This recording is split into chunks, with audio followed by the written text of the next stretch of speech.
नमस्कार, आप देख रहे हैं टाइम्स न्यूज और मैं हूं आपके साथ कंचन। धार्मिक भावनाओं को आहत करने के आरोप में गिरफ्तार कॉमेडियन मुनव्वर फारूकी और उसके साथी नलिन यादव को कोर्ट से राहत नहीं मिली है। मध्य प्रदेश हाई कोर्ट की इंदौर बेंच ने गुरुवार को उसकी जमानत याचिका खारिज कर दी। कोर्ट ने कहा है कि भाईचारे और सद्भावना बढ़ाना हर नागरिक का संवैधानिक कर्तव्य है।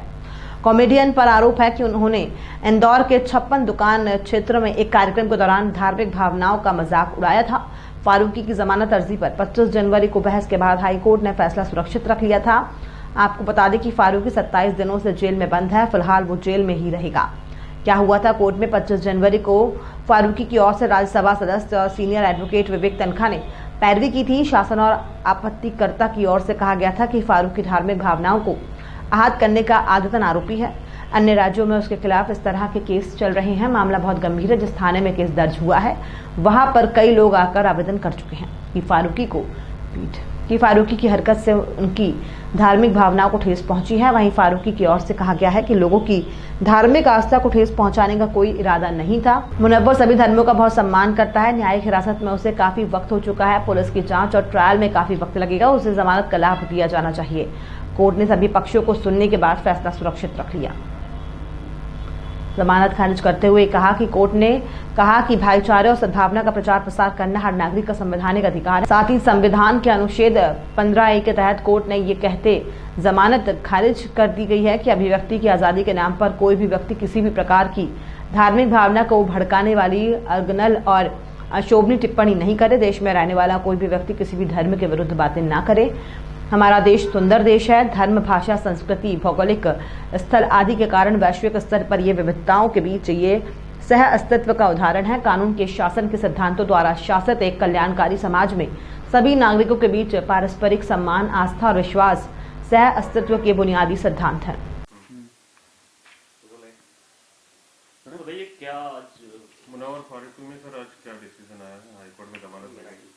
हमारे द्वारा मुनव्वर फारूकी और उनके साथ में को एक्यूज्ड पर्सन नलिन यादव की बेल एप्लीकेशन ऑनरेबल हाईकोर्ट के समक्ष प्रस्तुत की गई थी, जिसमें हमारे साथ में सुप्रीम कोर्ट के वरिष्ठ अधिवक्ता श्री विवेक तनखा सर और हम लोगों ने मिलकर माननीय न्यायालय के समक्ष ये तथ्य रखे थे कि मुनव्वर फारूकी द्वारा इंदौर के संबंध में जहाँ तक FIR का कहना है, उस FIR में जिस तरह के तथ्य बताए गए हैं और जिस तरह का उसमें ऑफेंस करना बताया जा रहा है, इस तरह का कोई प्रमाण पुलिस के पास में मौजूद नहीं है। इस तरह का प्रिलिमिनरी इन्वेस्टिगेशन जब पुलिस ने किया तो पुलिस ने कंसर्निंग SHO और इंदौर के संबंधित SP द्वारा नेशनल मीडिया के नेशनल न्यूज़पेपर के समक्ष यह कहा गया उनके वर्जन में कि हमारे पास मुनव्वर फारूकी के संबंध में कोई प्रथम दृष्टया किसी तरह के साक्ष्य हमको मिले नहीं है। और ये इन्हीं सब तथ्यों के आधार पर हमने माननीय न्यायालय से निवेदन किया था कि जब उसके द्वारा किसी तरह का एक्ट इंदौर में परफॉर्म ही नहीं किया गया, तो इंदौर में जो FIR रजिस्टर्ड की गई है वो बिना किसी जांच के पुलिस को इसके FIR रजिस्टर्ड करने के पहले इस बात की जांच करनी चाहिए थी कि इस तरह का कोई साक्ष्य, इस तरह की कोई एक्टिविटी एक्यूज्ड पर्सन के द्वारा की गई है या नहीं की गई। पुलिस ने बिना इस तरह की जाँच किए अपराध पंजीबद्ध किया। हमने माननीय न्यायालय को ये सब ग्राउंड्स बताए थे और ऑनरेबल हाईकोर्ट ने बेल एप्लीकेशन डिसाइड करते समय उनका कोर्ट का ये मानना है कि जो भी कंप्लेनेंट साइड से जिस तरह के कथन पुलिस को दिए गए हैं उनके आधार पर प्रथम दृष्टया अपराध बनता है और उन सब आधारों पर जो ऑनरेबल हाईकोर्ट है उन्होंने बेल एप्लीकेशन रिजेक्ट की है। जबकि हमारे द्वारा ऑनरेबल हाईकोर्ट के समक्ष सुप्रीम कोर्ट से संबंधित जो डिसीजंस पूर्व में किए गए हैं, जिसमें कहा गया है कॉन्स्टिट्यूशनल बेंच का जजमेंट है, जिसमें कोर्ट द्वारा ऑनरेबल सुप्रीम कोर्ट द्वारा ये ऑब्जर्वेशन लिया गया था कि इस तरह के 295 से संबंधित किसी प्रकरण में जब तक कोई डेलिब्रेट इंटेंशन नहीं होगा किसी व्यक्ति का, तब तक इस तरह का अपराध पंजीबद्ध नहीं किया जा सकता। और वर्तमान प्रकरण जो मुनव्वर फारूकी और अन्य लोगों का है, इसमें हमने माननीय न्यायालय से भी निवेदन किया था कि ये सभी आर्टिस्ट लोग हैं, इनका किसी भी तरह से ये नहीं माना जा सकता कि उनका उद्देश्य किसी जनमानस को या जन भावनाओं को या किसी भी धार्मिक को या धर्म विशेष को आहत करना था, क्योंकि एक कॉमेडी शो ऑर्गेनाइज हुआ इंदौर में जिसमें वॉलेंटरीली लोग इकट्ठा हुए, वो वहाँ उपस्थित थे जो मुनव्वर फारूकी और अन्य कलाकार हैं उनको सुनना चाहते थे और वो लोग अपनी मर्जी से वहाँ पर आए और जब जिस प्रकार से जो एक्टिविटी या जिस तरह का इंसिडेंट रहा, वहाँ पर इस तरह से कोई प्रमाण मिलते नहीं है कि इन लोगों द्वारा, जो कलाकार हैं, उनके द्वारा इंटेंशनली किसी भी धर्म को या धर्म विशेष को आहत पहुँचाने के उद्देश्य से इस तरह का कार्यक्रम किया गया। तो इन सब आधार हमने माननीय न्यायालय के समक्ष रखे थे। कितने आरोपी थे और क्या आरोप है सर उसमें? मुनव्वर फारूकी, जिन्हें मेन कॉमेडियन के रूप में इंदौर बुलाया गया था, इनके अलावा 4 अन्य लोगों को पुलिस ने एफआईआर में आरोपी बनाया था। उसके बाद में एक और अन्य आरोपी, उसको पुलिस ने बाद में अरेस्ट किया है। आरोप क्या थे सर? आरोप इनके ऊपर जो कंप्लेंट है या जो एफआईआर है, उसमें ऐसा बताया गया है कि इन्होंने हिंदू धर्म के देवी देवताओं के विरुद्ध और अमित शाह, जो बीजेपी के सीनियर लीडर हैं, उनके विरुद्ध किसी तरह की अभद्र टिप्पणी की है। पर ये एक बात मैं और बताना चाहूँगा कि इस तरह का जो भी एक्ट हुआ है वो इंदौर में नहीं हुआ है। अगर माना भी जाए कि अगर इस तरह की कोई घटना हुई है, हालांकि हम उस चीज़ से बिल्कुल डिनाई कर रहे हैं, पर इस तरह की अगर कोई एक्टिविटी भी हुई है तो अभी का जो पूरा इंसिडेंट है वो इंदौर से संबंधित है। और अगर किसी पॉलिटिकल पर्सन के खिलाफ किसी तरह का अगर कोई कमेंट किया भी गया है तो भारत के संविधान के अंतर्गत हर व्यक्ति को, भारत के नागरिक को अपना ओपिनियन एक्सप्रेस करने का मौलिक अधिकार है।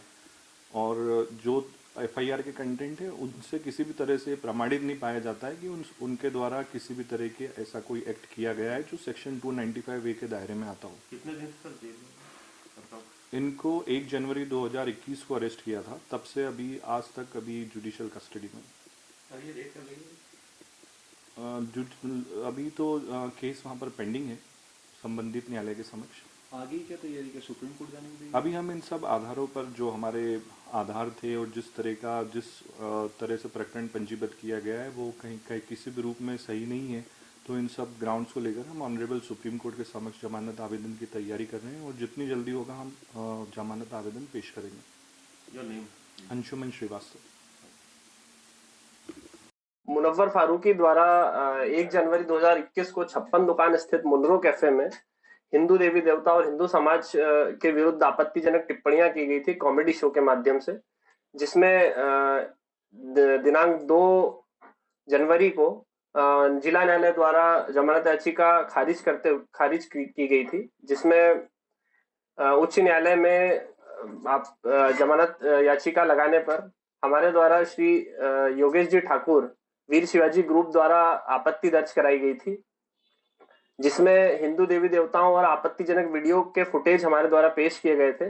वर्तमान में 28 आज दिनांक को उक्त जमानत याचिका माननीय न्यायालय द्वारा खारिज की गई है, जिसमें संविधान के अनुच्छेद 15 के अंतर्गत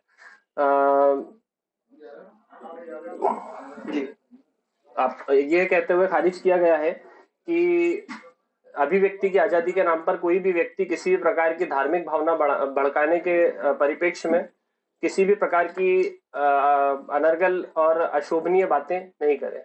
न्यायाधीश द्वारा इसमें कोई टिप्पणी भी की गई है, विशेष टिप्पणी दी गई है इस मामले में? जी, न्यायालय द्वारा विशेष टिप्पणी में यह कहा गया है कि कोई भी व्यक्ति हो, चाहे इस देश का, वह किसी भी धर्म के विरुद्ध अशोभनीय बातें ना करे और अशोभनीय कॉमेडी शो पर इस प्रकार की अवहेलना की गई है। कहाँ पर सुनवाई थी इसकी, कौन सी खंडपीठ में थी? इसकी सुनवाई माननीय न्यायालय रोहित आर्या जी की खंडपीठ में इंदौर बेंच में की गई थी। आपका परिचय? मेरा नाम रोमिल वर्मा, एडवोकेट, उच्च न्यायालय। टाइम न्यूज देखिए अब आपके मोबाइल और स्मार्ट टीवी पर। लाइव प्ले स्टोर से डाउनलोड करें।